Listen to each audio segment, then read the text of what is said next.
பாடும் தெளிவே வாக்கும் வரும் இவை நான்கும் கலர்களுக்கு நான் தருவேன் கோலம் செய்துள்ள கரிமுகத்து மணியே நீ எனக்கு சங்க கமழும் சுத்தா மாசி வீணை மாலை பதியும் வீசகைஞ்சலும் வீட்டில வீட்டிலும் பேசு வந்தனை பொய்மை போன்றது ஈசன் என்று இணையடிந்தேன் அவை ஆன்றோருக்கும் சான்றோருக்கும் பக்தஜன சபைக்கு சார்ந்த ஆன்மீக பெரியோர்களுக்கும் என்னுடைய மிக பணிவான வணக்கங்கள். இன்றைய தினம் அன்பே சிவம் என்கிற தலைப்பிலே நான் பேச இருக்கிறேன். இந்த தலைப்பிலே பேசுவதற்கு எனக்கு அருளை வழங்கி இருக்கக்கூடிய எல்லாம் வல்ல இறைவனின் பொன்னார் திருவடிகளை வணங்கி என்னுடைய உரையை அன்பு என்பது எல்லா உயிர்களுக்குமே அடிப்படையானது. அந்த அன்பின் வடிவாகவே இருக்கிறார் சிவபெருமான். அதனாலதான் அன்பே சிவம் அப்படின்னு சொல்றாங்க. அன்பு அப்படிங்கிறது ஒரு இறைநிலை அப்படின்னு சொல்லுவாங்க. எல்லாம் வல்ல இறைவனை அடைவதற்கான ஒரு முழு முதல் தேவையான ஒரு விஷயம், ஒரு அடிப்படையான ஒரு விஷயமும் அதுதான். ஆதாரமாக இருப்பதும் அதுதான். ஆதியும் அந்தமுமாக இருக்கிற இறைவனை அடைவதற்கான ஒரு வழியாக இருப்பதும் அது ஒன்று மட்டும்தான். நம்ம அன்பினால இறைவன் அடைகிறோம். அதே அன்பை இறைவன் நமக்கு திருப்பி செலுத்துகிறார் அப்படிங்கிறது தான் இந்த அன்பே சிவம் அப்படிங்கிற இந்த வார்த்தை நமக்கு சொல்லுது. ரொம்ப அழகா திருமூலர் சொல்லியிருக்கிறார். அன்பும் சிவமும் இரண்டென்பார் அறிவிலார் அன்பே சிவமாவது யாரும் அறிவிலார் அன்பே சிவமாவது யாரும் அறிந்த பின் அன்பே சிவமாய் அமர்ந்திருந்தாரே அப்படின்னு அன்பு எவ்வளவு முக்கியமானது இறைவனை அடைவதற்கு அப்படிங்கிறது ரொம்ப அழகா தன்னுடைய பாடல் வரிகள்ல சொல்லியிருக்காரு. அன்பு வேற சிவபெருமான் வேற அப்படின்னு சொன்னா நமக்கு அறிவில்லை அப்படிங்கிற மாதிரி அன்பும் சிவமும் இரண்டென்பார் அறிவிலார் அப்படின்னு சொல்லியிருக்காரு. இதையெல்லாம் வள்ளல் பெருமான் அவர்கள் சொல்லுகிற பொழுது கூட அன்பெனும் பிடியில் அகப்படுகிற மலையே அப்படின்னு சொல்றார். சிவபெருமான் உயர்ந்த மலையாக இருக்கிறார். ஆனா அன்பு என்கிற ஒரு கயிறினால் அந்த இறைவனை நாம் கட்டி அணைத்து விட முடியும் அப்படிங்கிறது தான் அவர் நமக்கு சொல்ல வேண்டும். அன்பினாலே இறைவனை அடைந்தவர்கள் இருக்கிறார்கள்னா இறைவனை அடைந்தவர்கள் அத்தனை பேருமே அன்பினால் தான் இறைவனை அடைந்திருக்கிறார்கள் அப்படின்னு நம்ம சொல்ல முடியும். வில்லால் அடித்தவரை அன்பாலே அணைத்தார் சிவபெருமான். கல்லால் அடித்தவரையும் அன்பாலே அணைத்தார் சிவபெருமான். சொல்லால் அடித்தவர்களையும் அன்பாலே அணைத்தார் சிவபெருமான்.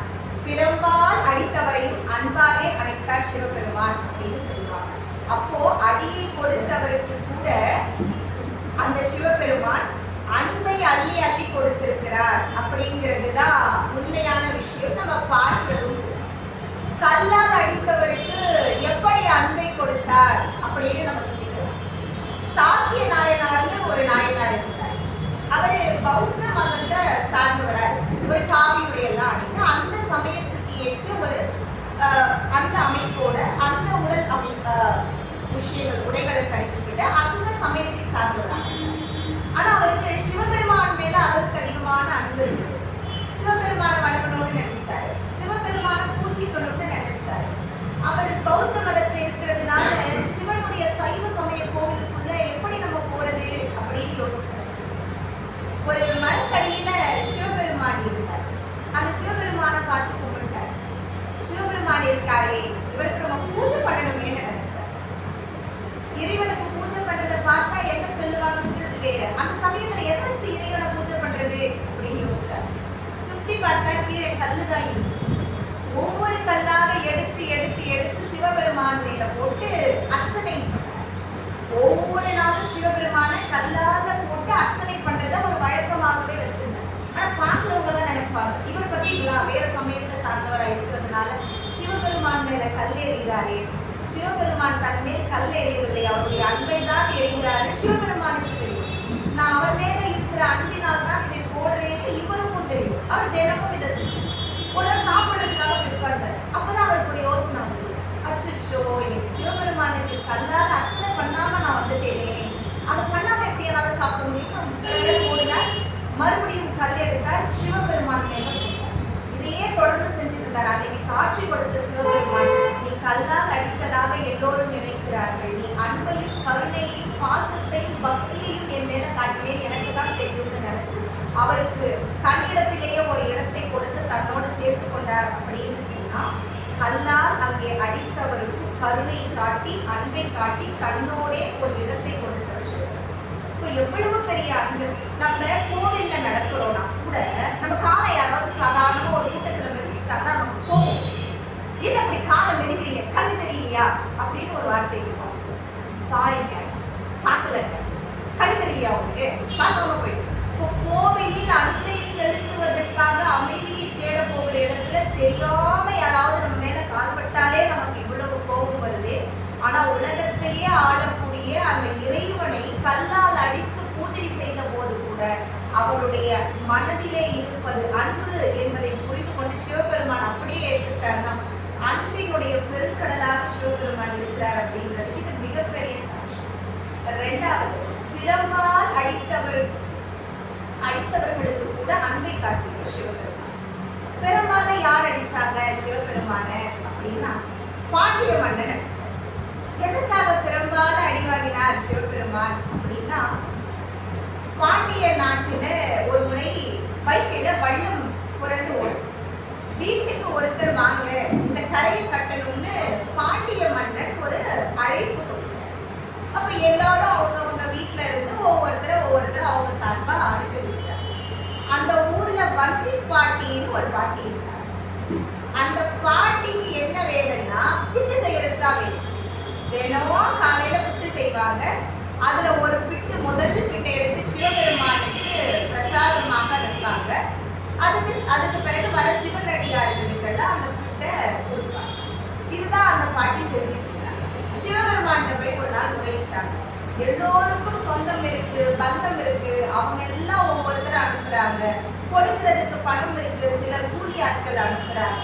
எனக்கு கொடுக்கறதுக்கு பணமும் இல்லை, அனுப்புறதுக்கு சொந்தமும் இல்லை. எனக்குன்னு இருக்கிறது நீ ஒருத்தர் மட்டும் தானே. என்னால எதுவுமே செய்ய முடியலையே. பாண்டிய மன்னன் கேட்டா நான் என்ன பண்றது? என் பக்கத்தில் இருக்கிறது எனக்கு தெரிஞ்சு அன்பு காட்டுறது எனக்கு தெரிஞ்சது நீ மட்டும்தான், எனக்குன்னு வேற யாருமே இல்லையேன்னு அந்த வந்தி பாட்டி வருத்தப்பட்டார். சிவபெருமான் அன்பை காட்டுகிறவர் பக்தர்கள் வருத்தப்பட்ட தாங்க மாட்டார். அவர் முடிவு பண்ணார், நானே வரேன், உனக்கு எதுக்கு சொந்தம் பந்தம் வேற யாரெல்லாம், நீ ஏன்ட்டதானே அன்பை காட்டுறேன், நானே வரேன்னு சிவபெருமான் கூலி ஆளாக அந்த பாட்டி கிட்ட வந்தார். வந்திருக்கிறது சிவபெருமான்னு தெரியாத அந்த வந்தி பாட்டி சொன்னாங்க, கூலியாதான் எனக்காக நீ போய் செய்கிற, நான் என்னப்பா செய்யணும், எனக்கு பிட்டு கொடு பாட்டி போதும், வேற எதுவும் நீ கொடுக்க வேண்டாம், நீ செய்யறதுல எனக்கு ஒரு பிடி கொடு போதும். அந்த பாட்டி அதுலேயே ஒரு கண்டிஷன் சொன்னாங்க, முழுசு அழகா வறுத்துட்டெல்லாம் தரமாட்டேன், இந்த உதிரியா சில புத்தி வரும்ல, அதை வேணா ஒரு பிடி உனக்கு கொடுக்குறேன், இதை சாப்பிட்டு பாண்டிய மன்னனுக்காக நீ போய் அந்த கரையை அடைக்க தயார்னா நான் ஒத்துக்கிறேன் அப்படின்னா சிவபெருமான் அதே ஒத்துக்கிட்டார். கூலியாளாக அந்த சிவபெருமான் ஒத்துக்கிட்டார். பாட்டி ஒரு கைப்பிட்டு அவருக்கு கொடுத்துட்டாங்க, சாப்பிட்டுட்டார். கரை அடைக்கிற இடத்துக்கு போனார். எல்லாருடைய கரையையும் மண்ணு கொட்டி அழகா முடிச்சுட்டாங்க வேலையை. சாயந்தரம் மன்னன் வந்து பார்த்தார் காலையில, என்னப்பா இது ஒரு இடம் மட்டும் காலியா இருக்கே, இந்த இடத்துல வேலை முடியவே இல்லையே, யார் பார்த்த வேலை இப்படி அறகுறையா பார்த்துருக்காங்க அப்படின்னு பாண்டிய மன்னன் கேட்டார். அப்ப அங்க இருந்தவர்கள்லாம் சொன்னாங்க, பாருங்க அது வந்தி பாட்டியோட கரை, அவங்களுக்காக ஒரு கூலியாள அனுப்புனாங்க, அவர் வந்ததுல இருந்து ஒரு வேலையும் செய்யலைங்க, படுத்துட்டு இருக்கிறாரு, பாடுறாரு, ஆடுறாரு, எல்லாரையும் பங்கெடுக்கிறாரே தவிர ஒரு வேலையும் அவர் செய்யலைங்க. அதனால வந்தி பாட்டியுடைய கரை வந்து அடையவே இல்லை. உடனே சொன்னாங்க, வேலையாளைய வந்தவரை கூப்பிடுங்க, நான் கேட்கிறேன் அப்படின்னாரு பாண்டிய மன்னன். கூப்பிட்டாங்க, ஏப்பா இதை நீதான் பண்ணியா? ஆமா நான் தான் பண்ணேன். என்னது கரை வேலை எதுவுமே முடியாம இருக்கேன்னு கையில் இருந்த ஒரு திறமை எடுத்து கூலியாளாக வந்தவரின் முதுகிலே ஒரு அடியை கொடுத்தார். அங்கு அவர் கொடுத்த அந்த அடி அந்த சராசரத்தில் இருக்கிற அத்தனை ஜீவராசிகளின் மேலும் வந்து கோவிலில் இருக்கிற சிவபெருமான் மேலும் வந்து அங்கிருந்து சிவபெருமான், என்ன இது உலகத்துல இருக்கிற எல்லோருக்குமே இந்த வலி வலிக்குதே அப்படின்னு யோசித்த பிறகுதான் தெரிகிறது, வந்தவர் சாதாரண கூலி ஆள் கிடையாது, சாட்சாத் சிவபெருமானே வந்தார் அப்படின்னு சொன்னா ஒரே ஒரு கைப்பிடி புட்டை, முதிர்ந்த புட்டை அன்பாய் நாம் கொடுத்தால் கூட நமக்காக கூலியாளாக வரக்கூட இறைவன் தயாராக இருக்கிறார் என்று சொன்னால், அகிலத்தையே ஆளுற இறைவன் கைலாயத்துல சந்தோஷமா சௌகரியமா உட்கார்ந்துருக்கலாம், அவருக்கு எல்லாரும் சேவை பண்றதுக்கே காத்திருந்திருக்காங்க. ஆனா அதையெல்லாம் விட்டுட்டு வந்தி பாட்டியினுடைய அன்புக்காகவும் பக்திக்காகவும் இறங்கி வந்தார் சிவபெருமான் என்று சொன்னால் அந்த பாட்டியினுடைய மனதிலே இருந்த உண்மையான அன்பு. இதுல இன்னொரு விஷயம் இருக்கு. வந்தி பாட்டி எனக்காக இதை செஞ்சு கொடுன்னு கேட்கல. இந்த நாட்டுக்காக பாண்டிய மன்னன் கரையை அடைக்கிறதுக்காக ஒரு ஆளை கேட்கிறாரு. என்னால இந்த நாட்டுக்காக கொடுக்க முடியலையேங்கிற ஒரு பொதுநல எண்ணத்தோட அந்த பாட்டி கேட்டாங்க பார்த்தீங்களா? அந்த அக்கறைக்கும் அன்பிற்கும் தான் இறைவன் தானாக இறங்கினார். ஆனா இன்னைக்கு காலகட்டத்தில் நம்ம எல்லாம் என்ன நினைக்கிறோம்? வேகமா ஓடிட்டு பணம் தாப்பா பெருசுன்னு நினைக்கிறோம். எல்லாரும் அப்படித்தானே நினைக்கிறோம். ஆனா பணம் உண்மையாகவே பெருசா பெரியதான விஷயமா? இன்னும் பெரியவர்கள்லாம் இருக்கு. வாழ்க்கையில நிறைய அனுபவங்களை சந்திச்சோம். பணம் தான் பிரதானமான விஷயமா அப்படின்னு யோசிச்சு பார்த்தா எனக்கு ஒரு கதை ஞாபகம் வருது. அதுக்கு பிறகு நீங்க எல்லாம் சொல்லுங்க, பணம் தான் முக்கியமானதா வாழ்க்கையில?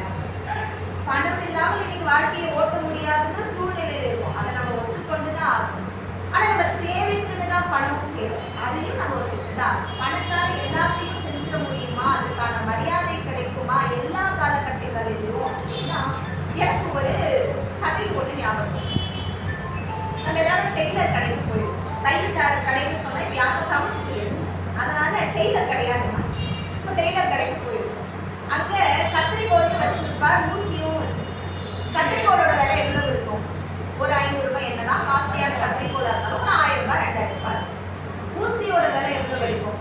1 ரூபாய் 2 ரூபாய் இருக்கும், 5 ரூபாய். மேக்சிமம் நம்ம இந்த காலகட்டத்தில் பார்த்தோம்னா கூட ஒரு 10 ரூபாய் வச்சுக்கலாம். ஒரு 10 ரூபாய் 1000 ரூபாய் மதிப்பு இருக்கிற கத்திரிக்கோளை துணியை வெட்டிட்டு அசால்ட்டா கீழே போட்டு வச்சிருக்கோம்.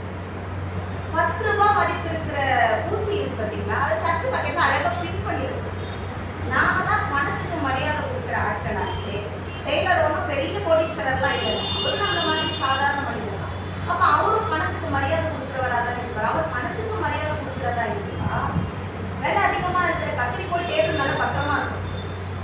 10 ரூபாய் ஊசி ஆட 10 ரூபாய் தானே, இதுக்கு என்ன இவ்வளவு வேல்யூன்னு கீழே கிடக்கும். ஆனா ஊசி ஷர்ட்ல பத்திரமா இருக்கு, கத்திரிக்கோள் துணிகளோட குப்பைகளோட கீழே இருக்கு. ஏன்? நம்ம பணத்துக்கு தானே மரியாதை கொடுப்போம். அப்ப ஏன் கத்திரிக்கோள் கீழே இருக்கு?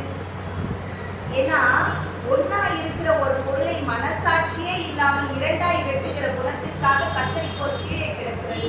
விழுந்து கிடக்கிற 2 பொருளை ஒன்றாய் இணைக்கிற பக்குவத்துக்காக ஊசி இதயத்துக்கு பக்கத்திலே இருக்கிறது என்று சொன்னார். பொருளில் கூட அது எப்படி பயன்படுகிறது என்பதை வைத்துத்தான் நாம் மரியாதை கொடுக்கிறோமே தவிர அது இவ்வளவு விலை மதிப்பு மிக்கது என்பதற்காக அதுக்கு ஒரு நாளும் மரியாதை கிடைப்பது கிடையாது. ஆனா நாம தான் நினைக்கிறோம் காஸ்ட்லியா ஒரு பொருள் வாங்கினா அதுக்கு ஒரு மரியாதை இருக்கு. 2 பொருள் இருக்கு. நாதஸ்வரம் இருக்கு, காலில் உதைக்கிற பந்து, கால் பந்து நம்ம விளையாடுவோம், ஃபுட்பால், அதுவும் பந்து. இதுலயும் காத்துதான், அதுலயும் காத்துதான். இதுவும் காத்தால தான் இயங்குது, நாதஸ்வரமும் காத்தால தான் இயங்குது. புல்லாங்குழல் இருக்கு, அதுவும் காற்றால தான் இயங்குது. புல்லாங்குழல் கடவுளோட கையில இருக்கு. நாதஸ்வரம் அழகா முத்தம் கொடுக்கக்கூடிய இடத்துல வாய்ப்பு பக்கத்துல இருக்கு. ஆனா பந்து எங்க காலில் உதவாது. உள்ளே வருகிற இசை எனக்கு சொந்தம் இல்லைன்னு அதை இசையா மாத்தி மற்றவங்களுக்கு இனிமை கொடுக்கிறதுனால நாதஸ்வரத்துக்கு முத்தம் கிடைக்கிறது. கேட்கிற பக்தர்களினுடைய குறைகளை போக்குகிற புல்லாங்குழல் கடவுளின் கைகளில் இருக்கிறது.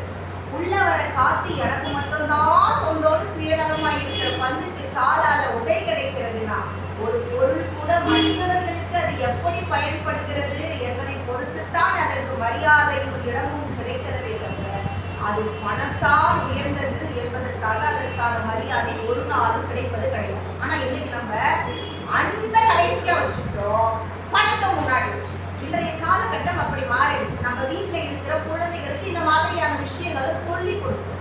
அன்புதான் அடிப்படை.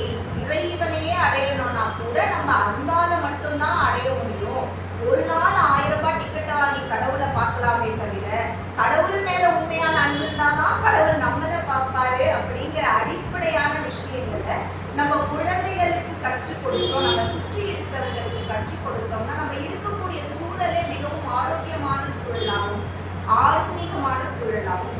அப்ப சுற்றுச்சூழலே ஆரோக்கியமா இருந்தா நம்ம கண்டிப்பா மகிழ்ச்சியாக தானே, அந்த மகிழ்ச்சியை தானே நம்ம கடவுள்கிட்ட கேட்கும். அப்ப அதற்கான சிறிய முயற்சி என்பது நம்ம வாழ்க்கையில நம்ம ஒவ்வொரு நாளும்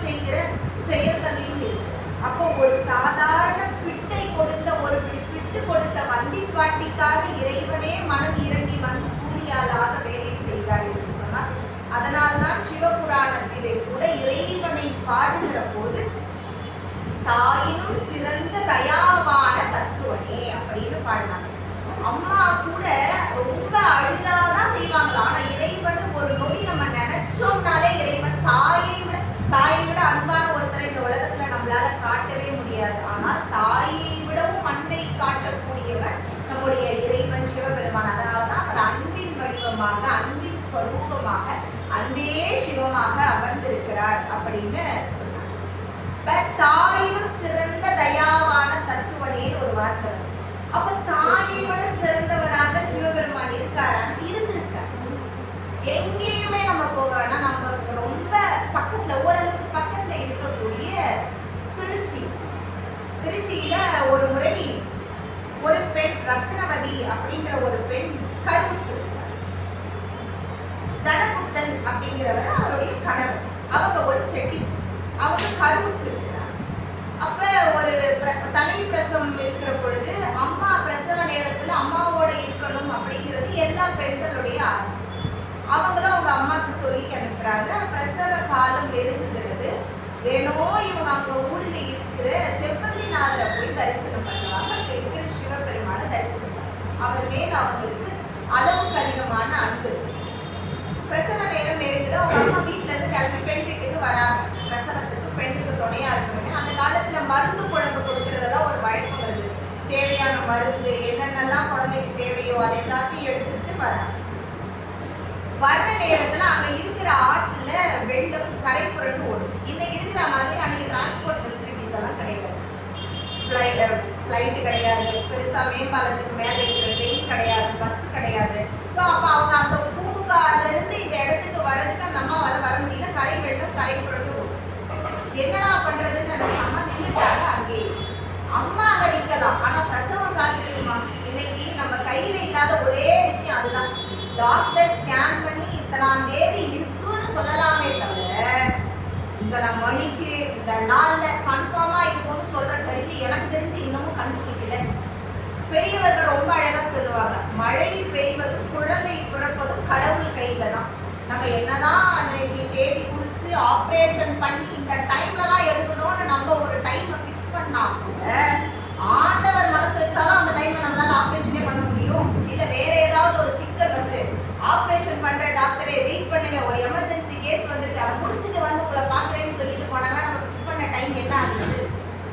அப்ப இன்றைக்கு இவ்வளவு அறிவியல் வளர்ந்த காலத்திலும் கூட இறைவனின் அனுகிரகம் இருந்தால்தான் ஒரு உயிர் இந்த மண்ணில் இந்த நேரத்திலே வந்து பிறக்க முடியும் என்பதுதான் உண்மை. அப்போ வந்து அந்த அம்மா வந்து அங்க கரையோரத்துல நின்றுட்டாங்க, வர முடியும். ஆனா இங்க பிரசவம் நடக்குது. பிரசவ நேரத்துல அந்த பெண்ணினுடைய அம்மா இன்னொரு 3 பேர் வராங்க. அந்த பெண்ணுக்கு பிரசவம் பார்க்கிறாங்க. பிரசவம் முடிஞ்சு ஒரு 7 நாள் ஆகும். 7 நாளுக்கு பிறகு கரையோரத்திலே நின்னா அந்த அம்மா வராங்க. என்னம்மா பிரசவம் முடிஞ்சிருச்சா, நீ எப்படி இருக்க, குழந்தை எப்படி இருக்குன்னு கேட்கறாங்க. இப்ப பொண்ணுக்கு ஒரே ஆச்சு. என்னம்மா நீ தானே வந்த, பிரசவம் நல்லபடியா முடிஞ்சிருச்சு, 6-7 நாள் ஆச்சு, குழந்தைய நீ தான் பாத்துக்கிற, என்ன நீ தான் பாத்துக்கிற, எனக்கு தேவையானது எல்லாத்தையும் பண்ணி கொடுத்து இப்ப பிரசவம் ஆயிடுச்சான்னு புதுசா கேட்கிறேன். உனக்கு என்ன ஏதாவது ஃபோபியாவா, மறந்து போச்சாமா, ஏமா இப்படி, உனக்கு என்ன செலக்டிவ் அம்னீஷியாவா ஆகி போயிடுச்சா, ஏன்னா மறந்துட்டேன் அப்படின்னு கேட்கிறாங்க. இல்லம்மா இந்த மாதிரி கரை புரண்டு ஓடுகிற வெள்ளத்தை தாண்டி என்னால வர முடியல, நான் இப்பதானே வரேன், நீ எப்ப பிரசவம் முடிஞ்சது நான் வந்து என்ன சொல்றேன் அப்படின்னு அந்த அம்மா கேட்டாங்க. அப்ப அந்த பெண் சொன்னா, இல்லையே நீங்க தானே வந்தீங்க, உங்க கையால தானே எனக்கு பிரசவம் பார்த்தீங்கன்னு சொன்ன பொழுது சிவபெருமான் அந்த இடத்தில் அவர்களுக்கு தம்பதி ரூபமாக தாய்க்கும் மகளுக்கும் காட்சி கொடுத்தாருன்னா, என்னை தாயாய் இருந்து பார்த்து கொள்ளுன்னு சொன்ன அந்த அன்பின் வார்த்தைக்காக சிவபெருமானே இறங்கி வந்து ஒரு பெண்ணுக்கு பிரசவம் பார்த்தார். அதனாலதான் அவர் தாயுமான சுவாமியாக, ஒரு இடத்தில் தாய் இருக்க வேண்டிய இடத்தில் தான் வந்து நின்று அந்த பெண்ணுக்கு பிரசவம் பார்த்ததுனால தாயுமான சுவாமியாக மாறினார். திருச்சியில இன்றைக்கும் தாயுமான சுவாமி கோவில், நம்மளுடைய விநாயகர் கோவில் இருக்குல்ல, மலைக்கோட்டை கோவில் இருக்குல்ல, அதற்கு கீழே இன்றைக்கும் தாயுமான சுவாமியினுடைய கோவில் இருக்கிறது. செட்டி பெண் வைதீகம் அப்படின்னு மருத்துவ வைதீகமே இன்றைக்கும் சித்திரை திருவிழா நடத்துகிற பொழுது அந்த நிகழ்வை நடத்தி காட்டுகிற ஒரு வைபவத்தையும் நம்மால பார்க்க முடிகிறது என்று சொன்னால் நம்ம நினைச்சு பார்க்கலாமே, கடவுள் சொன்னா செய்யறதுக்கு எவ்வளவோ பேர் இருக்காங்க. நீங்க போய் பாருங்க, நீங்க போய் செய்யுங்கன்னு யாரையாவது அனுப்பி இருக்கலாம். இல்ல சிவபெருமானே ஒரு மருத்துவச்சி ரூபம் எடுத்து வந்திருக்கலாம். அம்மா ரூபம் எடுத்து சிவபெருமான் வந்தார்ல, அப்படி வராம ஒரு மருத்துவச்சியாக ஒரு வேடம் எடுத்துக்கிட்டு சிவபெருமான் வந்து பிரசவம் கூட பார்த்துருக்கலாம். ஆனா ஒரு அம்மாவாகவே அதே ரூபத்திலே வந்து சிவபெருமான் பிரசவம் பார்த்தார். ஏன் தெரியுமா? அந்த நேரத்திலே அந்த பெண் தாய் தானே வேணும்னு நினைப்பா. அப்ப அந்த தாய் ரூபத்தில் போனால்தான் இவளுக்கு மகிழ்ச்சி என்று இறைவன் நினைத்திருக்கிறார் என்று சொன்னால், ஒரு பெண்ணினுடைய உண்மையான அன்பிற்கும் பக்திக்கும் இறைவனே இறங்கி வந்து அந்த பிரசவத்தை பார்த்தார்னா அந்த அன்பினுடைய வெளிப்பாடு தான். வேற எதுவுமே அந்த இடத்திலே இல்லை.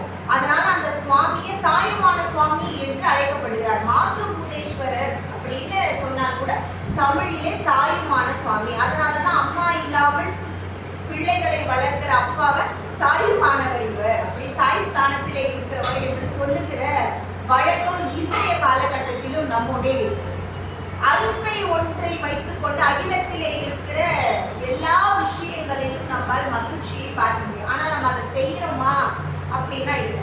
நம்ம எல்லாரும் சொல்லுவாங்க, கடவுளை கும்பிட்டா பாவம் போயிடுமா, கடவுளை கும்பிட்டா நம்ம நல்லா இருக்கலாமா அப்படின்னு எல்லாம் சில கேள்விகள் வரும். நான் ஒரு கதை படிச்சேன். என்ன கதைன்னா, ஒரு ஊர்ல ஒரு பையன், அவனுக்கு அப்பா இல்லை, ஆனா அதிகமான வசதி. அப்பா ஊருக்கு தலைவராக இருக்கிற மாதிரி ஒரு பெரிய பொறுப்புல இருந்தார். அடுத்த பொறுப்பு அந்த பையன் ஏற்படும். ஆனா அவன் யாருகிட்டையும் அன்பு காட்ட மாட்டான், யாருகிட்டையும் கருணை காட்ட மாட்டான், கடவுளை கையெழுத்த கும்பிட மாட்டான், கடவுளே இல்லைன்னு சொல்லுவான். எனக்கு நான் தான் தலைவன், எனக்கு நானே ராஜா அப்படிங்கிற ஒரு கேரக்டர். அவனை எவ்வளவோ மாற்றுறதுக்கு அந்த அம்மா முயற்சி பண்ணாங்க. ஐயோ, அப்பா இல்லாமல் வளர்க்கிற ஒரு பிள்ளையை இப்படி வளர்த்துட்டா எல்லோரும் அப்பா இல்லாத பிள்ளைதான் இப்படி சரியா வளரலன்னு சொல்லிடுவாங்க, கொஞ்சம் மாறு மாறு. அந்த பையன் கேட்கிற மாதிரியே இல்லை. அந்த அம்மா ஒரு விஷயத்தை யோசிச்சாங்க. காலையில எழுந்திரிச்ச உடனே உங்க அப்பா முதல்ல கையெடுத்து சூரிய நமஸ்காரம் பண்ணுவார், அதுக்கப்புறம் மற்ற எல்லா கடவுளையும் கும்பிடுவாரு. நீ எனக்காக ஒன்னே ஒன்று பண்ணு, உன் அம்மா நான் கேட்கிறேன், வேணும் காலையில எழுந்திரிச்சு சூரிய பகவானே நமக்கு இது ஒண்ணு மட்டும் செய், உனக்கு பிடிக்குதோ பிடிக்கலையோ, நம்பிக்கை இருக்கோ இல்லையோ, எனக்காக இந்த அம்மாக்காக இது ஒண்ணு செய் அப்படின்னு. சரி, நான் ஏன் விஷயம் பண்றேன், அதுல ஒரு விஷயமா இதை பண்றேன். என்ன சொல்லணும்? சூரிய பகவானே நம்மள ஒரு நாளைக்கு எத்தனை முறை சொல்லணும்? உனக்கு எப்பெல்லாம் சொல்லணும்னு தோணும் அப்பெல்லாம் சொல்லுப்பா. ஒரு நாளைக்கு 10 வாட்டி சொல்றியா, பரவாயில்ல. ஒரு நாளைக்கு 100 முறை சொல்றியா, பரவாயில்ல. ஒரு நாளைக்கு ஒரே முறை தான் சொல்றியா, பரவாயில்ல. அது கூட எனக்கு சந்தோஷம் தான். உனக்கு எத்தனை முறை தோணுதோ சொல்லு, தோணும் போதெல்லாம் சொல்லு. அந்த பையன் அப்படியே வளர்ந்துக்கிட்டே வந்தா எப்பெல்லாம் அவனுக்கு தோணுதோ, போர் அடிக்குதோ அப்பெல்லாம் சொல்லுவான். அவன் பக்தியோட சொன்னானோ இல்லையோ, அம்மா சொன்னாங்கிற ஒரு அன்புக்காக கட்டுப்பட்டு அதை அவன் சொல்லிக்கிட்டே இருக்கான். ஒரு நாள் அவனுக்கு ஒரு கனவு, சூரிய பகவான் கனவு. அவன் அதுக்கு ஒரு 30-40 வயது இளைஞனா மாறினான். அப்ப அவனுக்கு ஒரு கனவு, சூரிய பகவான், நீ எனக்கு காலகாலமா சூரிய பகவானே நம்ம கண்டு கும்பிடுறல, அதுக்காக உனக்கு ஒரே ஒரு கைக்கரியம் பண்ணலாம்னு நான் நினைக்கிறேன். உனக்கு ஆண்டவன் நாள் போச்சு, ஏன்னா அந்த டேட் ஒண்ணுதான் இன்னைக்கு யாருக்குமே தெரியாது. நமக்கு பர்த்டே தெரியும், எக்ஸ்பைரி டே யாருக்கும் தெரியும். அது தெரியாததுனாலதான் நம்ம எல்லாம் நிம்மதியா இருக்கோம். அந்த டே கிட்ட நெருங்கிடுச்சு, 1 வாரம் தான் இருக்கு உனக்கு கை. அதை விட்ட நான் சொல்லணும்னு நினைக்கிறேன், உன் கணக்குல மொத்தமே பாவ கணக்கா தான் இருக்கு. ஒருவேளை நீ மேல போனதுக்கு பிறகு நிறைய பிரச்சனைகள் அனுபவிக்க வேண்டியது இருக்கும். இங்க பண்ண பாவத்துக்கெல்லாம் அங்க பதில் கிடைக்கும். அதனால இந்த 1 வாரத்துல உன்னால ஏதாவது முடியும்னா பார்த்து பண்ணு. இது நீ என்னை கும்பிட்டதுக்காக நான் உனக்காக சொல்லுகிற ஒரு விஷயம்னு சொன்னார். இவன் கண்ணை முடிச்சு பார்த்தான். ஓ, இது கனவா? அப்ப கனவுல வந்தது உண்மையா இருக்குமா பொய்யா இருக்குமா? நான் கண்ட கனவு உண்மையா பொய்யா? சூரியன் இப்படி வந்து கனவுல சொல்லுவாரா மாட்டாரா? இவனுக்குள்ள ஏகப்பட்ட கேள்வி. ஒருவேளை தினம் நம்ம அவரை நினைச்சு சொல்லிக்கிட்டே இருக்கோம்ல, அதனால ஒரு விஷயத்த நினைச்சுட்டே இருக்க கனவு வரும்னு வாங்கல. அப்படி கனவுல இவர் வந்திருப்பாரோ அப்படின்னு அவன் யோசிச்சான். ஒரு நாள்ல கடந்துட்டான். சரி, போய் இதை செய்ய வேண்டாம், எதுவும் செய்ய வேண்டாம், அதோட நம்ம மறந்துவோம்னு நினைச்சான். ஒரு நாள் விட்டுட்டான், 2வது நாளும் விட்டுட்டான், 3வது நாளும், 5வது நாள் அவனுக்குள்ள ஒரு பயம் வர ஆரம்பிச்சிருச்சு. 1 வாரம்னா 7 நாள் தானே, 5 நாள் முடிய போகுது. ஒருவேளை கனவுல வந்தது உண்மையா இருந்தா, நமக்கு இப்படி ஒரு கனவு வந்ததே இல்லையே, ஒருவேளை இந்த கனவு உண்மையா இருந்தா என்ன பண்றது? நம்ம கிட்ட நிறைய பணம் இருக்கு, ஏதாவது ஒரு நல்ல விஷயத்த பண்ணிதான் பார்ப்போமா, அதனால என்ன பிரச்சனை வந்துட போகுது, பண்ணலன்னா ஒருவேளை பிரச்சனை வரலாம், பண்ணா என்ன பிரச்சனை வரப்போகுது, முயற்சி செஞ்சு பார்க்கலாமே இப்பதான் போர் வசதிகள்லாம் இருக்கு. அப்ப எல்லாம் வீடுகளில் கிணறுகள் தான் இருக்கு.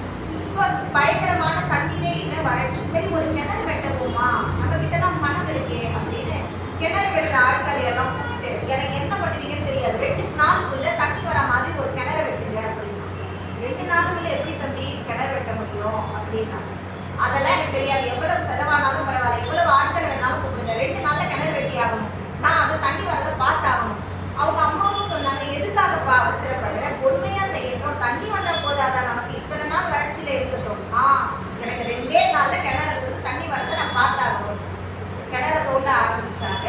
முதல்ல வர தண்ணி எப்பவுமே ரொம்ப நல்ல தண்ணியா இருக்காது, கொஞ்சம் கலங்கலா தான் வரும். வர தண்ணி எடுத்து வெளியே ஊற்றி பார்ப்போமே, வெளியே ஊற்றினாங்க. அதுக்குள்ள 2 நாள் முடிஞ்சு போச்சு. இவனோட நேரம் வேலை முடிகிறதுக்குள்ள 2 நாள் முடிஞ்சு போச்சு. இவன் அதையும் முடிஞ்சு போச்சு. இவன் மேல போனான், நோட்டு எடுத்து பார்த்தாங்க. இவன் நோட்டுல ஒரே ஒரு புண்ணிய கணக்கு கூட இல்லை. ஏறத்தாழ அங்க ஸ்கூல்ல மிஸ் அரை மார்க் போட்டு ஒரு சில குழந்தைகளை பாஸ் போடுவாங்க. அப்படி போடுறதுக்கு கூட இதுல எதுவுமே வாய்ப்பு இல்லையே, மேல கணக்க வாசிக்கிறவர் சொல்லிக்கிட்டே இருக்காங்க. அப்ப இவன் என்ன பண்ணலாம், சரி நீ என்ன பண்ணலாம்னு நினைக்கிற, எனக்கு இன்னைக்கு ஒரு நாள் வாய்ப்பு கொடுங்க, நாளைக்கு முடிவு பண்ணுங்கன்னு சொல்லிட்டாங்க. மறுநாள் வந்து நோட்டை திறந்து பார்க்குறாங்க, அரை நாழிகைக்கான புண்ணிய கணக்கு நோட்டு. இவன் மேல வந்துட்டான். இவனோட நோட்டுல எப்படிடா அரை நாழிகைக்கான புண்ணிய கணக்கு இருக்குன்னா, அந்த கிணறு இவன் வெட்டினான்ல, அந்த கிணறு வெட்டினதுல இருந்து தண்ணி எடுத்து கீழே ஊத்துனாங்கல்ல, அந்த கீழே ஊத்துன தண்ணியில ஒரு பசுமாடு தண்ணி குடிச்சு, அந்த பசுமாடு தண்ணி குடிச்சதோட புண்ணியம் இவனுக்கு ஒரு அரை நாழிகைக்கு புண்ணியம். அரை நாழிகை புண்ணியம். இப்படி என்ன பண்ணலான்னு இருக்கேன், முதல்ல என் புண்ணியத்துக்கான சந்தோஷத்தை எல்லாம் நான் அனுபவிச்சிடுறேன், அதுக்கப்புறம் பாவ கணக்குல இருக்கிறதுக்கான தண்டனைகளை நான் அனுபவிச்சுக்கிறேன்னு இவன் சொல்லியிருக்கான். சரி, அரை நாழிகை இந்த புண்ணியத்துக்கு இவனுக்கு என்ன சந்தோஷத்தை கொடுக்க முடியுமோ கொடுக்குறேன்னு சொன்னான். அதை அனுபவிச்சுட்டு அவன் வர்றதுக்குள்ள பார்த்தா 10 நாழிகைக்கான புண்ணிய கணக்கு இவன் நோட்டு ஏறி.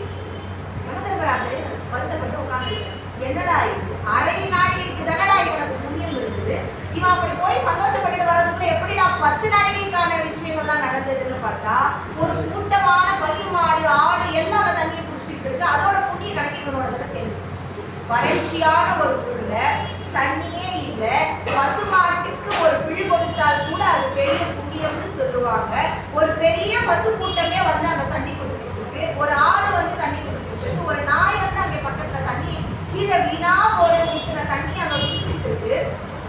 அந்த புண்ணிய கணக்கு இவன் கணக்குல சேர்ந்துட்டே. பிறகு நல்லா தூர் வாடுறாங்க, அந்த கிணறுல இருந்து அதிகப்படியான தண்ணிய வந்துட்டே அந்த ஊர் மக்கள் எல்லாம் வாழ்த்துறாங்க. இவன் வாழற வரைக்கும் ஒரு புண்ணியமும் பண்ணல, போற நேரத்துல ஆண்டவனே இவன் கண்ணை திறந்தான் போல ஒரு கிணறு வெட்டி புண்ணியம் சேர்த்துட்டு போயிருக்காரு. அந்த ஊர் மக்கள் எல்லோருமே புகழுறாங்க. அந்த ஊருக்கு தண்ணீர் கொடுக்கக்கூடிய மிகப்பெரிய ஆதாரமாக அந்த கிணறு இருக்கு. அந்த கிணறுல வர தண்ணீரினுடைய சுவை அவ்வளவு நல்லா இருக்கு. அப்ப மேல அவனுடைய புண்ணிய கணக்கு ஏறிக்கிட்டே ஏன்னா தினம் மக்கள் அந்த தண்ணியை பயன்படுத்திக்கிட்டே இருக்காங்க, விவசாயத்துக்கு அந்த தண்ணியை பயன்படுத்திக்கிட்டே இருக்காங்க, அவனுடைய புண்ணிய கணக்கு ஏறிக்கிட்டே இருக்கு. அப்ப மேலே இருந்தவர்கள்லாம் முடிவு பண்ணிட்டாங்கன்னா, எப்ப கிணறு வெட்டி ஒரு ஊருக்கு தண்ணீர் கொடுத்தாலும் மக்கள் அதை பயன்படுத்துறதை நிறுத்த போறதும் இல்ல, இவன் புண்ணிய கணக்கு ஏறுறதை நிற்க போறதும் இல்ல, நீ போய் சந்தோஷத்தை மட்டுமே அனுபவி, உனக்கு மொத்தமே புண்ணிய கணக்குல தான் இருக்குன்னு அவனுக்கு அந்த சந்தோஷத்தின் பக்கமே, அவனை சொர்க்கத்தின் பக்கமே அனுப்பி வைத்தார்கள் சொன்னா, நம்ம செய்கிற ஒரு நாள் புண்ணியம் அப்படிங்கிறது நல்ல விஷயம். எல்லாரும் சொல்றாங்க, கடவுளை வணங்கினால் நம்முடைய மனசு மாறிடுமா, பாவங்கள்லாம் நீங்கிடுமா. நம்ம செஞ்ச பாவ கணக்கு எங்கேயுமே போகாது, அங்கேயே தான் இருக்கும். ஆனால் இறைவனை நாம் வணங்குகிற பொழுது அந்த பாவத்தை மீறிய நல்ல செயலை செய்வதற்கான வழியை இறைவன் காட்டுவான். அதுதான் நம்முடைய பக்தி நமக்கு சொல்லிக் கொடுக்கிற மிகப்பெரிய விஷயம்.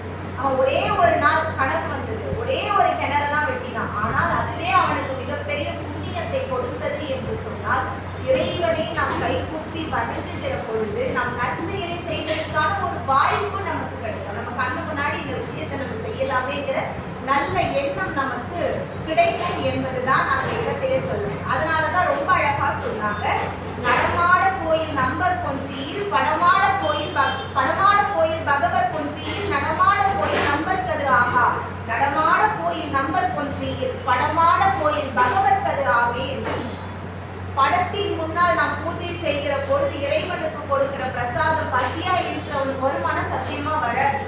அது கடவுளுக்குரியது. அங்க வச்சிருக்கோம்னா பசியா இருக்கிறவனால அது பசியாற முடியாது.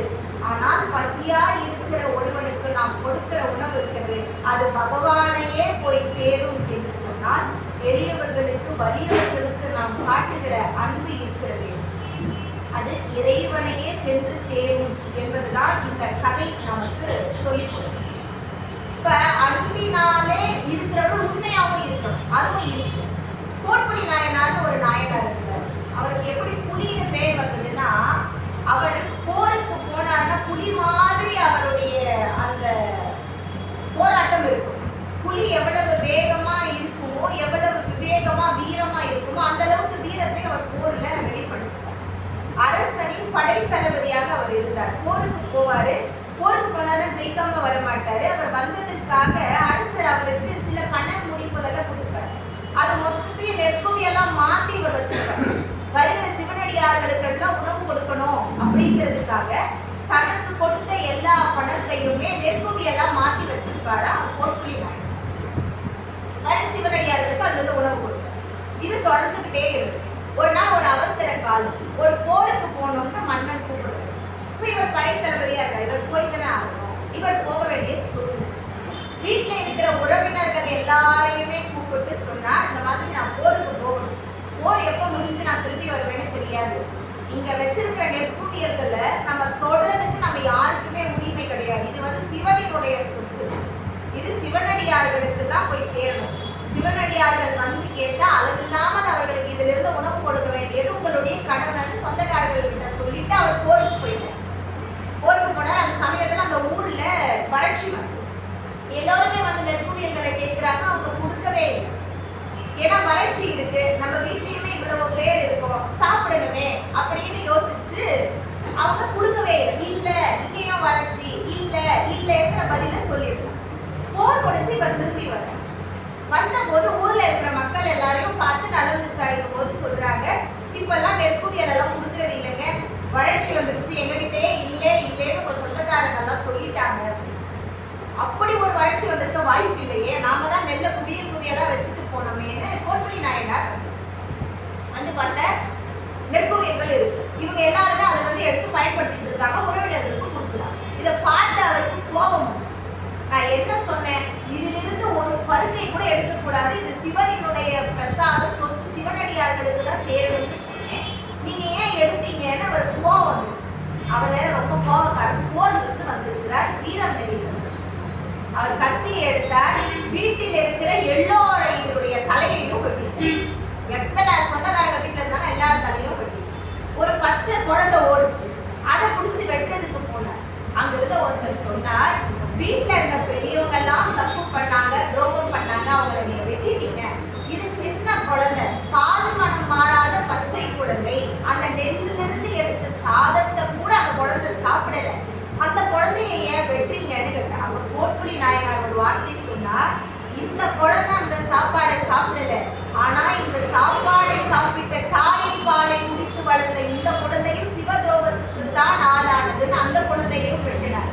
பார்த்து சிவபெருமானை பொறுக்க முடியாமல் நேரிலே வந்து அவருக்கு காட்சி கொடுத்து அவரை தன்னோடு சேர்த்து கொண்டு, இவர் வெட்டிய குடும்பத்தில் இருந்த எல்லோருக்குமே நான் மோட்சத்தை கொடுத்து சிவபாதத்துக்கு அழைக்கிறேன்னு சொன்னார் என்று சொன்னால், நம்முடைய பக்தி உண்மையானதாக இருந்தால் நம்மை சுற்றி இருக்கிறவர்கள் செய்கிற தவறை கூட நம் ஒருவரின் அன்பிற்காக இறைவன் மன்னிக்க தயாராக இருக்கிறார் என்பதுதான் இந்த நாயனாரினுடைய வாழ்க்கையில் நமக்கு சொல்லிக் கொடுக்கிற மிகப்பெரிய விஷயம்.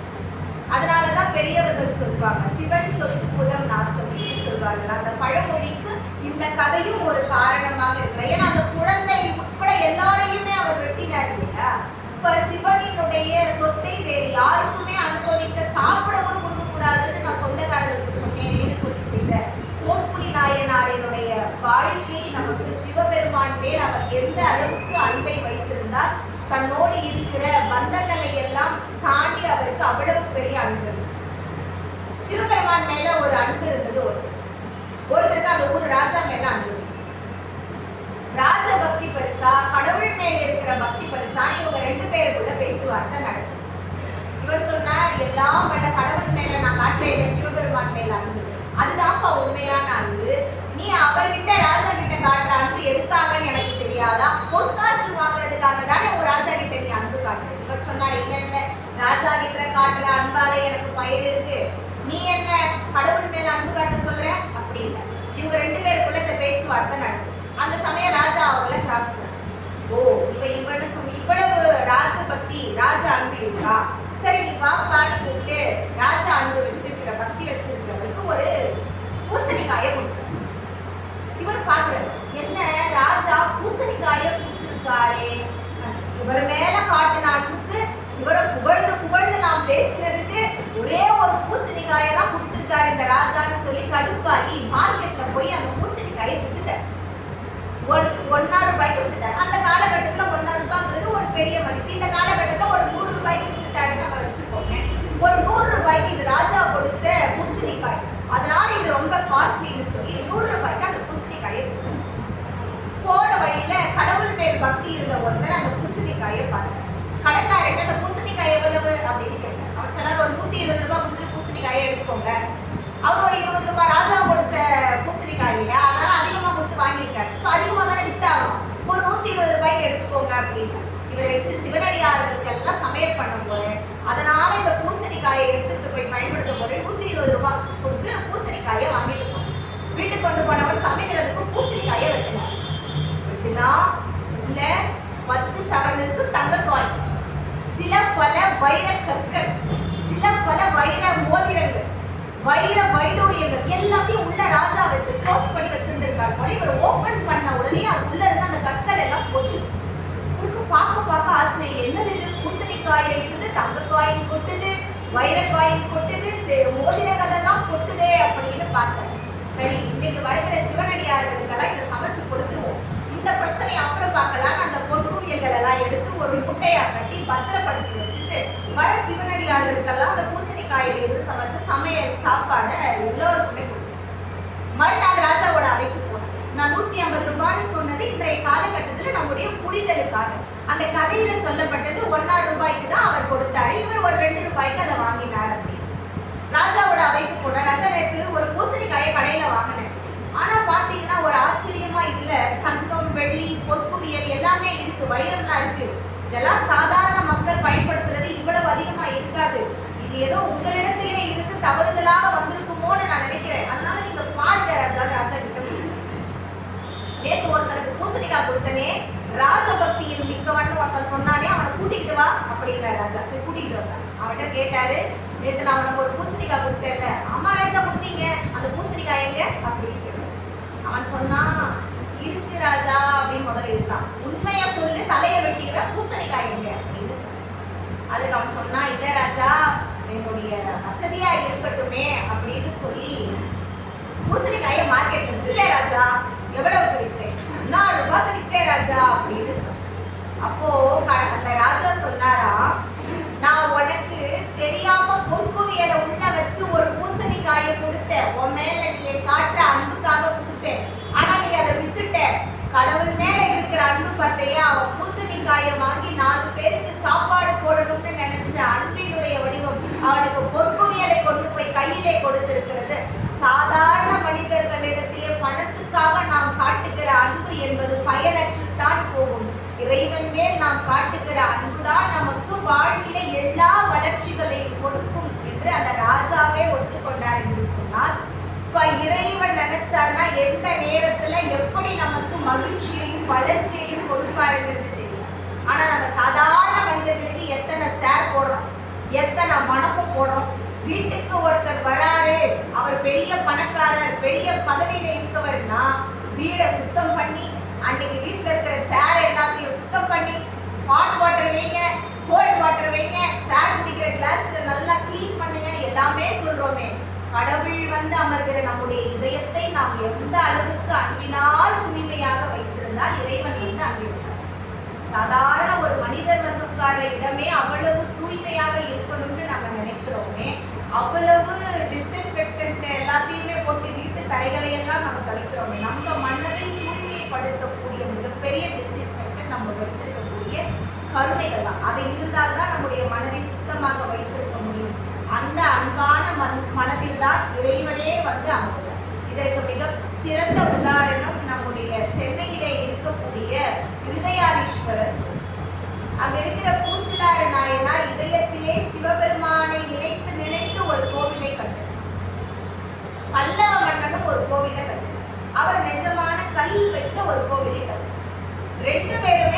கும்பாபிஷேகத்துக்கு நாள் குறிக்கிறாங்க. ஒரே நாள் ஒரே நேரம் தான். இப்ப ராஜாவுடைய கனவுல முன்னாடி நாள் சிவபெருமான் போய் சொன்னார், பூசலார் நாயனார் கட்டி இருக்கிற கோயில் கும்பாபிஷேகத்துக்கு தான் நாளைக்கு நான் போக போறேன். அதனால உங்க கோவில் கும்பாபிஷேகத்தை அடுத்த நாளுக்கு நீங்க மாத்தி வச்சுக்கோங்கன்னு சிவபெருமான். இவருக்கு ஒரே சந்தேகம், என்னடா இது இவ்வளவு பணம் எல்லாம் செலவு பண்ணி நான் ஒரு கோவில் கட்டி சிவபெருமானுக்கு கும்பாபிஷேகம் பண்ணலாம்னு பார்த்தா சிவபெருமானை கனவுல நான் பூசலார் நாயனார் கட்டின கோவிலுக்கு போறேன்னு சொல்றாரு. அப்படி என்னதான் வசதி வச்சு அந்த பூசலார் நாயனார் கோயிலை கட்டி இருப்பாரு? நான் கட்டின கோயிலை விட அந்த கோயில் எப்படி உயர்ந்ததாக இருக்கும், நான் பார்க்கணும்னு தேடிக்கிட்டு போனேன். அவர் இருந்த இடத்துல எல்லா இடத்துலயுமே போய் கேட்கிறார். அப்ப அவர் சொல்றாரு, பூசலாரா? பூசலார்னா அது அங்க இருக்காரு பாருங்க. அவர்கிட்ட போய் கேட்கிறார், நீங்க சிவபெருமானுக்கு ஒரு கோவில் கட்டினீங்களா? ஆமா கட்டினேன். எங்க இருக்கு அந்த கோவில்? நான் எப்படிங்க அந்த கோவிலை காட்டுறது ராஜா? ஏன் காட்ட முடியாதா? எனக்கு காட்ட மாட்டீங்களா? நான் கோவிலை கல்லை வைத்து கட்டவில்லை, கடவுள் மேல் இருக்கிற அன்பை வைத்து என் மனதில் தானே நான் கோயிலையே கட்டி இருக்கேன். அவர் கல்லால கட்டுற கோவிலையே கட்டல, மனசுக்குள்ளேயே கோவில் கட்டினார். அதுக்கு வாசல் இப்படி இருக்க வேண்டும், கருவறை இப்படி இருக்க வேண்டும், அந்த கோயில் முன்னால் இருக்கிற கோபுரம் இப்படி இருக்க வேண்டும், அந்த கோவிலின் கொடிமரம் இப்படி இருக்க வேண்டும்னு எப்படியெல்லாம் இயல்பா வெளியே ஒரு கோவிலை கட்டுவாங்களோ அப்படி உள்ளத்துக்குள்ளேயே ஒரு கோவிலை கட்டி அந்த கோயிலுக்குத்தான் நான் கும்பாபிஷேகம் செய்தேன். அதையா இறைவன் ஏற்றுக்கொண்டு உங்களுடைய கனவிலே வந்து சொன்னார். பூசலார நாயனார் ஆச்சரியப்பட்டு போனார் என்று சொன்னார். இன்றைக்கும் இருதயத்திலே இருக்கிற பிரச்சனைகளை தீர்க்கக்கூடிய மிகப்பெரிய வல்லமை பொருந்திய சிவபெருமானாக அங்கு இருதயாதீஸ்வரர் இருக்கிறார் சொன்னா, நிறைய இதய சம்பந்தமான பிரச்சனைகள் இருக்கிறவர்கள் அங்கே போய் அந்த கோவிலிலே தரிசனம் செய்கிறார்கள் என்று சொன்னால், ஒருவர் மனதிலே கட்டிய கோவிலுக்கு இறைவன் வந்து அமர்ந்ததற்கு காரணம் அவருடைய அன்பு அந்த அளவுக்கு இல்லை. என் கையில் வசதி இல்லை, பணம் பெறுவதற்கு எனக்கு வாய்ப்பு இல்லை, அதனால நான் கோயில கட்டலேன்னு அவர் நிறுத்தல. எனக்கு வசதி வர்றப்ப நான் கோயில கட்டணும்னு அவர் நினைக்கல. கல் கோயிலை கட்டுறதுக்கு தான் என் பணம் தேவை, என் மனக்கோயிலை கட்டுவதற்கு அன்பு ஒன்றே போதும் என்று பூசலார் நாயனார் நினைத்தார். அந்த அன்பிற்குத்தான் இறைவனே இறங்கி வந்தார் என்று சொன்னால், அந்த அன்பு அவ்வளவு பெரியது, இறைவனையே ஆட்கொள்ளும். நம்ம வீட்டுல சின்ன குழந்தைங்க இருக்குல்ல, அந்த குழந்தைங்க நம்ம சொல்ல ஏதாவது கேட்குதா? ஏப்பா இப்படி உட்கார்றேன், கீழே இறங்கி நல்லா சம்மணம் போட்டு உட்காரு, தாத்தா சுமார் அவரை ஒன்றும் தெரியாது. எங்க வீட்டுல எங்க அப்பா சொல்லுவார், 72 வயசாகி எனக்கு இப்ப என்ன தெரிஞ்சிருக்கு தெரியுமாமா? எனக்கு ஒண்ணுமே தெரியலன்றதுதான்மா எனக்கு தெரிஞ்சது. பொண்ணுகிட்ட நான் எது சொன்னாலும், தாத்தா உனக்கு தெரியாது, சுமார் தாத்தா உனக்கு எதுவுமே தெரியல, தாத்தா உனக்கு இது கூடவா தாத்தா தெரியல, செல்போனை நான் யூஸ் பண்றேம்மா, என் பேத்தி என்ன கேட்கிற, தாத்தா உனக்கு இது கூடவா தெரியல, ஏமா இந்த போன் ஏமா டல்லா இருக்கு, ஸ்கிரீன்ல ஏதோ லைட் ஆஃப் பண்ணி வச்சுட்டீங்களாமா, தாத்தா இது பிரைட்னஸ் வச்சா தானா வரும், ஏமா யூடியூப் ஓப்பனே ஆக மாட்டேங்குது, தாத்தா உன் போன் ஃபிளைட் மோட்ல இருக்கு, உனக்கு இது கூடவா தெரியல. பிள்ளைகள் வளர்ந்ததுக்கு பிறகு நமக்கு எதுவுமே தெரியல, 72 வயசுல எனக்கு இப்பதாமா தெரியுதுன்னு சொல்லுவாங்க. அப்போ நம்ம வீட்டுல இருக்கிற சின்ன குழந்தைகள் கூட நம்ம சொன்னா கேட்க மாட்டாங்க. ஆனா சிவபெருமான் கிட்ட ஒருத்தர் அன்போட சொன்னா சிவபெருமான் கேட்க, நீ இப்படி நட, இப்படி சொல்லு, இப்படி கேளுன்னா நம்ம கேட்போமா? ஆனா சிவபெருமான் கேட்க, இப்படி நில்லுப்பாட சிவபெருமான் கேட்க. அதுக்கு காரணமாக இருந்தது அன்பு. பாண்டிய நாட்டுல ராஜசேகர பாண்டியன் ஒரு மன்னர். அந்த மன்னர் ஆயக்கலைகள் 64ல 63 கலைகளை கற்றார். ஒரே ஒரு கலை மட்டும் கற்றுக்கல, அது பரதக்கலை. ஏன்னா பரதக்கலைக்கு உரிய சிவபெருமானுக்கு ஈடு இணை நிகர் யாருமே கிடையாது. அதற்கு தலைவன் சிவபெருமான் தான். அதனால அவர் கற்றுக்கொண்ட அந்த ஒரு கலையை மட்டும் நான் கற்றுக்க மாட்டேன்னு நினைச்சு 63 கலைகளை கற்றவர் 64ஆவதான பரதக்கலையை கற்றுக்காம ஒரு நாள் கரிகால சோழனுடைய அவையில ஒரு புலவர் இருந்தார். அவர் இந்த மன்னனை பார்க்கணும்.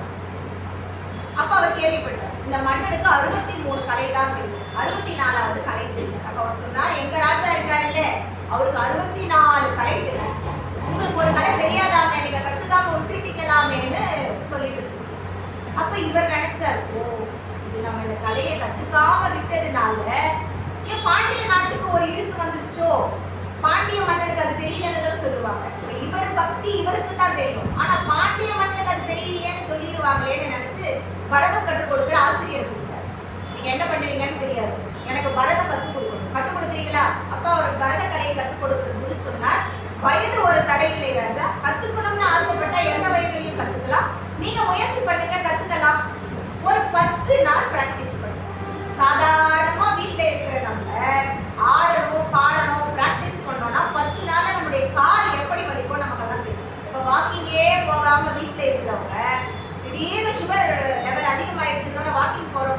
எல்லாம் வேகமா நடப்பாங்க. ஒரே நாள்ல நான் டயபெட்டிக்கை குறைச்சி காட்டுறேன், இப்படி வேகமா நடப்பாங்க. அப்ப எப்படி இருக்கும்? ஐயோ, நடக்காம இருந்து நடக்கும் போது எனக்கு இப்படி கால் வலிக்குது. அப்ப ஒரு 10 நாள் பயிற்சி பண்றாரு. அப்ப ஆடாத தெரியாத ஒரு கலையை அவர் கற்றுக்கொள்ளுகிற போது அவருக்கு கால் ரொம்ப வலி. அப்ப இவர் யோசிக்கிறார், 10 நாள் டான்ஸ் பரதநாட்டியம் கற்றுக்கிற எனக்கே இவ்வளவு கால் வலிக்குது, இதே அப்படியே சிவபெருமான் நடராஜரா நின்றுகிட்டே இருக்காரு ஒரு காலை தூக்கி, அந்த சிவபெருமானுக்கு எவ்வளவு கால் வலிக்கும்னு இவர் யோசிச்சார். அவர் சிலையா இருக்காரே சில வாதத்துக்கு சொல்லலாம். சிலைன்னு நினைச்சா அது சிலை, அன்புன்னு நினைச்சா அது அன்பு, உருவம்னு நினைச்சா அது உருவம், கடவுள்னு நினைச்சா அது கடவுள். நினைச்சா அது கடவுளுக்கு எப்படி கால் வலிக்கும்னு நினைச்சார். உடனே ஓடி போனார். ஒரு நாள் சிவராத்திரி அன்னைக்கு சிவபெருமான் வெள்ளியம்பலத்துல, இன்னைக்கும் மதுரையில வெள்ளியம்பலம்னு வெள்ளியில சுற்றி சிவபெருமான் நடராஜருடைய சிலையை வச்சிருப்பாங்க. நம்ம போகும்போது அந்த சிவபெருமான் இடத்துல போய் கோரிக்கை வச்சார். சிவபெருமானே, நீங்க ஆடுற ஆட்டத்தை நின்னீங்கன்னா மக்களுடைய ஆட்டம் எல்லாம் நின்று போகும், அதனால நீங்க இப்படியே நிக்காதீங்க, உங்களுக்கு கால் வலிக்கும், கால் மாத்தி ஆடுங்க அப்படின்னு. சிவபெருமான் ஆடணும், எப்படி நிக்கிறாரோ அப்படியே நின்றார். இவருக்கு பயங்கரமான கோபம் வந்துச்சு. நான் சொன்னாலும் நீங்க கேட்க மாட்டீங்களா, மாத்தி ஆட மாட்டீங்களா, அப்ப நான் கத்தியால என்னுடைய கழுத்தை கிடிச்சுக்கிறேன்னு சொல்லி கத்தியை கையில அவர் எடுத்த அடுத்த நொடி சிவபெருமான் காலை மாற்றினார். எல்லா இடங்களிலும் சிவபெருமான் இடது காலை தானே தூக்கி இருப்பார். இந்த இடத்துல இடது காலை முன்றி வடது காலை தூக்கி ஆடுற மாதிரி வெள்ளி அம்பலத்திலே தன்னுடைய காலை மாற்றிக்கொண்டார் சிவபெருமான். இப்ப அதனாலதான் வெள்ளி அம்பலத்திலே மற்றும் சிவபெருமான் நடராஜனுடைய கால் மாறி, கால் மாறி ஆடிய படலம் அப்படின்னு இருக்கு. இப்ப சிவபெருமான் என்ன நினைச்சாரு தெரியுமா, நான் இப்படியே நிக்கிறேன், இதுதான் என்னுடைய அடையாளம், நடராஜர் சிலைனா இப்படிதான் இருக்கும்னு நம்ம எல்லாருக்குமே ஒரு அடையாளம் இருக்கு. என் அடையாளத்தை தக்க வைக்கணும்னு சிவபெருமான் நினைக்கல. உன் அன்பிற்கு நான் இறங்கி வருகிறேன்னு சொல்லி காலை மாற்றி ஆடினார் சிவபெருமான் என்று சொன்னால், அந்த அன்பு இருக்கிறதே அதுதான் சிவபெருமான். ஆட்டி வைப்பவரே அவர்தான், ஆனா அவரையே கால் மாற்றி ஒரு அன்பு ஆட வைத்திருக்கிறது என்று சொன்னால் இறைவன் சிவபெருமான் அன்பிற்கு இறங்கக்கூடிய தெய்வம் என்பதற்கு இது மிகப்பெரிய சான்று. ஒரு முறை ஒரு மலை இருந்தது. அந்த மலைக்கு ஒரு சந்தேகம், நம்ம ரொம்ப ஸ்ட்ராங்கா இருக்கோம்ல, ரொம்ப கடினமா இருக்கோம்ல, ஆமா, அப்ப அங்க ஒரு சின்ன மரம் உழைச்சு. அந்த மரத்துக்கு ஒரு சந்தேகம், இந்த பாறை இவ்வளவு இறுக்கமா அடுக்கமா நான் இருக்கேன்னு நினைக்குது, அப்ப கடவுளுடைய படைப்புல இதுதான் உறுதியானதா இருக்குமோ அப்படின்னு நினைச்சு கடவுள்கிட்ட கேட்கலாம். மரம் கடவுள்கிட்ட பேச முடியுமா நம்ம கேட்கக்கூடாது. மனதில உண்மையான பக்தி இருந்தா கடவுள் எதை கூடவும் பேசுவார், அதை நம்ம நம்பணும். மரம் கடவுள்கிட்ட கேட்டது, உங்க படைப்புலே வலிமையானது இந்த மலைதானா அப்படின்னு. கடவுள் சொன்னார், இல்ல இல்ல, இந்த மலையையே உடைக்கிற இரும்பை நான் படைத்திருக்கேன். உளிய வச்சு உடைச்சோம்னா எவ்வளவு பெரிய மலையையும் செதுக்கிறது, இந்த மலையை உடைக்கக்கூடிய இரும்பை நான் படைத்திருக்கிறேன்னு கடவுள் சொன்னார். ஆமா இல்ல, கரெக்ட் தான். அப்ப இரும்பு தான் உங்கள் படைப்பிலே வலிமையானதா அப்படின்னு அந்த மரம். அப்ப கடவுள் சொன்னார், அந்த இரும்பையே உருக்குகிற நெருப்பை நான் படைத்திருக்கிறேன் அப்படின்னு சொன்னார். ஆமா இல்ல, நெருப்புல கொண்டு போய் இரும்பை போட்டா அது உயிரும். அப்ப நெருப்பு தான் உங்கள் படைப்பிலே வலிமையானதா அப்படின்னு அந்த மரம் கேட்டது. அப்ப அவர் சொன்னார், இல்ல இல்ல, அந்த நெருப்பையே அணைக்கிற நீரை நான் படைத்திருக்கிறேன்.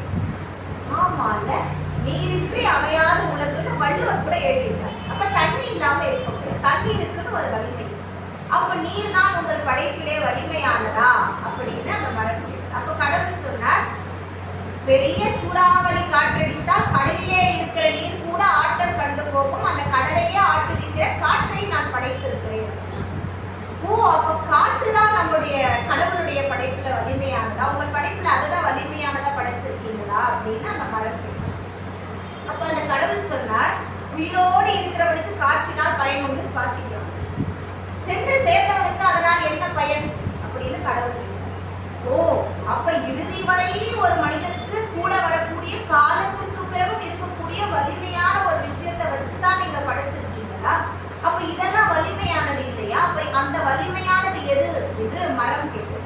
அப்ப கடவுள் சொன்னார், வலது கை கொடுப்பதை இடது கைக்கு கூட தெரியாமல் ஒருவர் செய்கிற தர்மம் இருக்கிறதே, அதுதான் அவனுக்கு கடைசி வரையில் கூட வரும் என்று சொன்னார். அதனால்தான் பெரியவர்கள் சொல்வார்கள், தர்மம் தலை காக்கும் என்று சொல்வார்.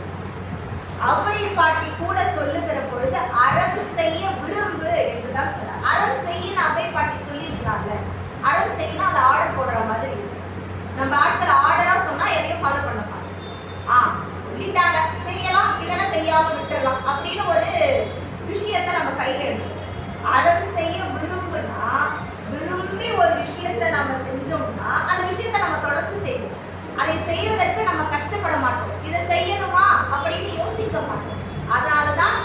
பாட்டி சொல்லுகிற பொழுது கூட அறம் செய்ய விரும்பு. நம்ம முதல் வகுப்பில் போய் சேர்கிற பொழுதே கூட நம் வாழ்க்கைக்கு தேவையான அறம் செய்ய விரும்பு என்பதை தான் ஆசிரியர் முதலில் சொல்லிக் கொடுத்திருக்கிறார் என்றால், அந்த அறத்தை செய்வதற்கு நம்முடைய மனதில் அடிப்படையாக தேவைப்படுவது அன்பு. அந்த அன்பு ஒன்றுதான் இறைவனை நாம் அடைவதற்கு நமக்கு துணையாக இருக்கும். அதனாலதான் பெரியது எது என்று அவை பிராட்டியிடத்திலே கேட்ட பொழுது எல்லா விஷயங்களையும் சொன்ன அவை பிராட்டி சொன்னாரா, உமையம்மையோ சிவன் பாகத்துள் அடக்கும், சிவனோ தொண்டர் உள்ளத்துள் அடக்கும், தொண்டர் தம் பெருமையை சொல்லவும் பெரிதே என்று சொன்னார். என்று சொன்னால் சிவபெருமான் தொண்டர்களினுடைய உள்ளத்திலே இருக்கிற அந்த அன்பிற்காக அங்கேயே இருக்கிறார். அதனால்தான் சொல்வார்கள், மூன் உடம்பு ஆலயம் என்று. உடலே ஆலயமாக இருக்கிறது என்றால் அது அன்புமயமானதாக இருந்தால் அந்த இறைவனே வந்து அதிலே குடிக்கொள்வார் என்பதுதான் உண்மை. அன்பு ஒன்றினால் சிவபெருமானை அடையலாம். அன்பு ஒன்றாலே அவர் அருளை நாம் பெறலாம். அவர் அருள் இருந்தால்தான் அவர் தாளை வணங்க முடியும். அதனால்தான் சொல்வார்கள், அவன் அருளாலே அவன் தாழ் வணங்கி என்று சொல்வார்கள். அவர் அருளை பெறுவதற்கு அடிப்படையான ஒரு குணம் நமக்கு தேவைப்படுவது கருணை என்பது, அன்பு என்பது. அது இருந்தால், அன்பு இருந்தால் அகிலத்தையும் நம்மால் ஜெயிக்க முடியும். அதற்கான அருள் இறைவனிடத்திலே இருந்து நமக்கு கிடைக்கும். அன்பையே விதைப்போம், அன்பையே அறுவடை செய்வோம் என்று சொன்னார். அன்பில் அந்த இறைவனே வந்து அமர்ந்திருப்பார். அன்பே சிவமாக என்று சொல்லி இந்த நல்ல வாய்ப்புக்கு நன்றி பாராட்டி நிறைவு செய்கிறேன். நன்றி.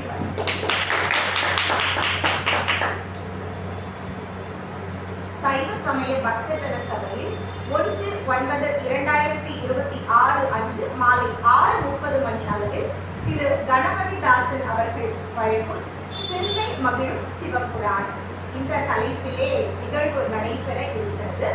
3/9/2026 அன்று மாலை 6:30